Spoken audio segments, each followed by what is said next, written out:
if you've become a super loving person and you had a lot of trauma when you were young, you could be that loving support that you are now Right. and replace the sort of parental figure you had then with yourself now, because yourself now is very wise and loving. And so then that sort of lifts the entire timeline, because then everything changes from that moment because there is no time. So, So the whole so, thing lifts.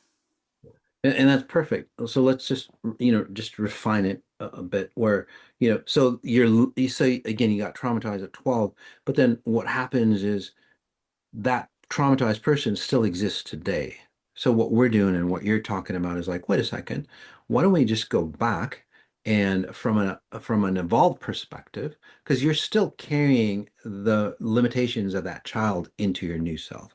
So if you start to separate yourself, and that's the separation, you start to understand that I'm not the trauma, right? We can separate, we can reference, it's like, oh, that's what's happened to me.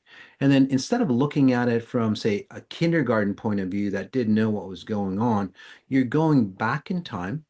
Because again, it's not a mental state. I take people back in time and they heal that moment, Carrie, so deeply where they go, oh, if I was awakened, that situation would have evolved me in this way. So again, like you said, you can't change what happened to you, but you can understand it from a higher perspective. And that's what, so people go through a near death. Basically, you remove yourself of the situation and you see yourself not from a kindergarten level, going through life and not understanding it, but a high level being going, oh, yeah, that's why that happened to me.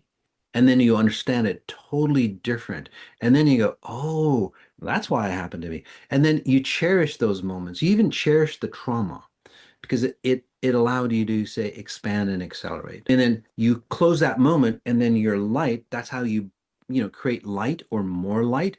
All those diffracted versions of you that are living out there, they close off and your light is focused like a laser beam. And then you just like glow. And that's Yes, and yeah. that, that's what real, say, spirituality is. That's what real science is. It's like you're, instead of being walking around with a lot of wounds, you walk around full of wisdom.